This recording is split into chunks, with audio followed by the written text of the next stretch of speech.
Estevão, discípulo de Cristo, foi o primeiro mártir. Ele foi um dos 7 diáconos em Jerusalém. Um homem cheio de fé e da sabedoria de Deus. Seu martírio foi ocasionado pela fidelidade com a qual pregou o Evangelho aos entregadores e assassinos de Cristo. Foram excitados eles a tal grau de fúria que o expulsaram para fora da cidade e o apedrejaram até matá-lo. E apedrejaram a Estevão, que em invocação dizia: Senhor Jesus, recebe o meu espírito. E pondo-se de joelhos, clamou com grande voz: Senhor, não lhes imputes este pecado. E tendo dito isto, adormeceu. O próximo mártir que encontramos no relato de Lucas, no livro dos Atos dos Apóstolos, é Tiago, filho de Zebedeu. Ganhava vida como pescador, mas quando Cristo o chamou para ser seu discípulo, abandonou sua profissão, seu pai, seu barco e seguiu a Jesus. Por ordem de Herodes Agripa, foi preso e decapitado em Jerusalém em meados dos anos 42 e 44, tornando-se assim o primeiro dos apóstolos a receber aquele cálice que ele mesmo tinha dito ao Salvador que estava disposto a beber. Filipe era natural da cidade de Betsaida, na Galileia, cidade de André e Pedro, um dos primeiros a ser chamado por Jesus, a quem trouxe seu amigo Natanael, dizendo que havia encontrado aquele de quem Moisés e os profetas haviam escrito, ou seja, a Jesus de Nazaré, o verdadeiro Messias.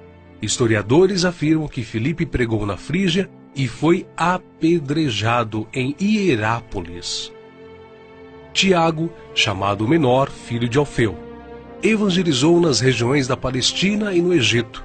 De acordo com escritos primitivos, foi martirizado com a idade de 99 anos, no ano 62 da era cristã, espancado e apedrejado pelos judeus, os quais usaram de um cacetete para feri-lo no crânio com requintes de crueldade. Também chamado Filho da Consolação, Barnabé era levita, natural de Chipre, um homem cheio do Espírito Santo. Foi companheiro de Paulo em muitas viagens, vendeu seus bens e terras para ajudar os apóstolos na missão de pregar o Evangelho. Segundo a história nos conta, Barnabé foi torturado, arrastado com uma corda amarrada ao seu pescoço e depois queimado vivo. Evangelista Marcos. Foi ele quem, na companhia do apóstolo Pedro, escreveu o primeiro dos 4 evangelhos. Relatos contam que pagãos o arrastaram pelas ruas de Alexandria ao ponto de ser despedaçado.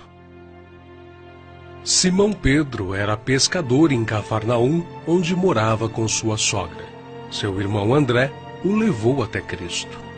Logo depois foram chamados a deixarem suas redes para se tornarem pescadores de homens, e eles deixaram imediatamente as suas redes e o seguiram. Em sua primeira pregação em Jerusalém, após a descida do Espírito Santo, se converteram à fé quase 3.000 almas em um único dia. Em outra ocasião, foi preso junto com o apóstolo João. Foi açoitado e advertido a nunca mais falar no nome do Senhor Jesus. Mas ousadamente respondeu: mais importa obedecer a Deus do que aos homens. Entre muitos outros santos, o bem-aventurado apóstolo Pedro foi condenado à morte e crucificado em Roma por ordem de Nero. A história relata que ele mesmo pediu para ser crucificado de cabeça para baixo, porque se considerava indigno de ser crucificado da mesma forma que o seu Senhor.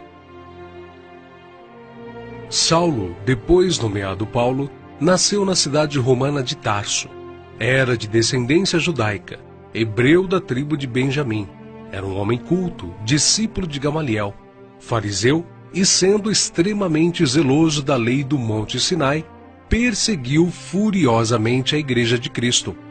E, enfurecido demasiadamente contra eles, até nas cidades estranhas os persegui.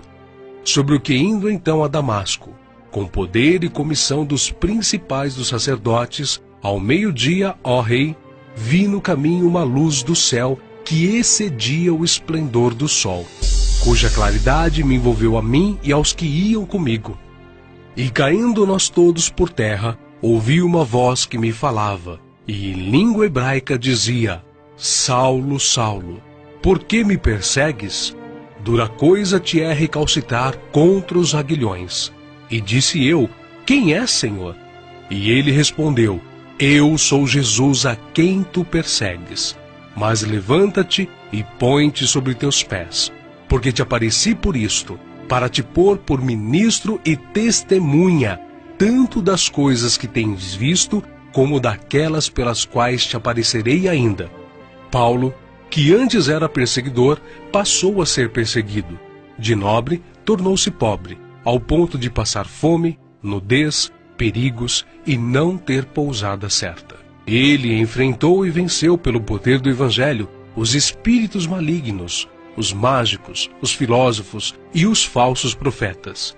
Ele não temia homem algum, grande nem pequeno, nobre nem ignóbil, judeu nem grego, mas ensinava a palavra de Deus com toda a sinceridade, sem respeitar a aparência dos homens, para ser um servo de Cristo. Os seus feitos estão registrados não somente nas Sagradas Escrituras, mas também na história, principalmente na Grécia. Sua jornada entrou na etapa final em Jerusalém, em torno de 60 depois de Cristo. Vítima de inveja, ele foi preso e acusado de violar a lei judaica. Paulo, na sua prisão em Roma, escreveu a Timóteo, a quem carinhosamente chamava de filho espiritual, uma de suas últimas cartas, dizendo que sua hora havia chegado. Porque eu já estou sendo oferecido por aspersão de sacrifício, e o tempo da minha partida está próximo. Combati o bom combate, acabei a carreira, guardei a fé. Desde agora a coroa da justiça me está guardada, a qual o Senhor, justo juiz, me dará naquele dia, e não somente a mim, mas também a todos os que amarem a sua vinda. Segundo os registros antigos, Paulo foi decapitado a mando do imperador Nero, mas suas cartas continuam vivas, testificando da verdade e do amor de Cristo até os dias de hoje. André, irmão de Pedro, pescador e discípulo de João Batista, pregou o evangelho a muitas nações da Ásia, mas, ao chegar a Acaia, foi preso e crucificado numa cruz em forma de X. Daí, então, a origem do termo de Cruz de Santo André. Bartolomeu tem sido identificado muitas vezes na Bíblia como Natanael. Era natural de Caná da Galileia. Recebeu de Jesus uma palavra edificante. Eis aqui um verdadeiro israelita, em quem não há dolo. Exerceu seu ministério na Anatólia, Etiópia, Armênia, Índia e Mesopotâmia. Foi esfolado vivo e crucificado de cabeça para baixo na Armênia. Tomé, também chamado Dídimo, era nativo da Galileia. Só acreditou na ressurreição de Jesus depois que viu as marcas da crucificação. Segundo a tradição, sua obra de evangelização se estendeu à Pérsia e Índia.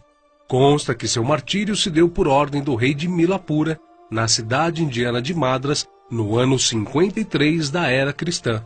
Foi lançado em uma fornalha. Mateus, filho de Alfeu, também chamado de Levi. Mateus foi cobrador de impostos, um publicano nos domínios de Herodes Antipas, em Cafarnaum. Os publicanos eram odiados pelos judeus, os quais consideravam esta profissão desonesta, pelo fato de se sentirem obrigados a terem que pagar impostos aos romanos. Mateus ganhava vida nesta profissão, mas Cristo o encontrou, ordenando-o que o seguisse. Mateus então abandonou seu emprego público, deixando tudo para seguir ao Senhor. Escreveu seu evangelho na língua hebraica, que foi depois traduzido para o grego por Tiago, o menor. Mateus percorreu a Judéia, a Etiópia e a Pérsia, pregando e ensinando. Segundo alguns historiadores, ele foi cravado na terra e decapitado na Etiópia. Simão Zelote era um homem que pertencia a um grupo de pessoas insurgentes, revolucionários contra o governo de Roma. Foi crucificado no fim da perseguição iniciada por Nero. Matias foi escolhido pelos apóstolos a preencher a vaga deixada por Judas. Quanto ao seu martírio, alguns escritores afirmam que os judeus o acusaram de ter blasfemado contra a lei e contra Moisés, sendo por isso sentenciado pelo sumo sacerdote a ser amarrado numa cruz e apedrejado, e por último, decapitado. O médico e evangelista Lucas foi autor do evangelho que leva seu nome e do livro de Atos. Viajou com Paulo por vários países. Relata a história que ele foi pendurado em uma oliveira pelos idólatras sacerdotes da Grécia. João, o discípulo amado, era irmão de Tiago e também pescador. Quando Cristo o chamou, ele não hesitou em imediatamente deixar suas redes, o barco e seu pai, junto com seu irmão. Foi com Pedro e Tiago, um dos discípulos mais íntimos do Senhor. Mas, sendo da vontade de Deus que seus filhos cheguem à glória através de muita tribulação e grandes dificuldades, João também não escapou. Foi enviado de Éfeso a Roma, sendo lançado num caldeirão de óleo fervente. Escapou de forma milagrosa e sem dano algum. O imperador Domiciano o enviou depois à ilha de Patmos, local destinado aos piores infratores da sociedade na época, onde recebeu então as visões do Senhor escritas no livro de Apocalipse. Nerva, o sucessor de Domiciano, o libertou. Foi o único apóstolo que escapou de uma morte violenta, morrendo de velhice. E apesar de todas essas contínuas perseguições e terríveis castigos, a igreja crescia e se espalhava por todo o Império Romano, arraigada na doutrina dos apóstolos e regada com o sangue dos santos. Tertuliano, um dos escritores da antiguidade, chegou ao ponto de dizer: "O sangue dos mártires é como a semente da igreja."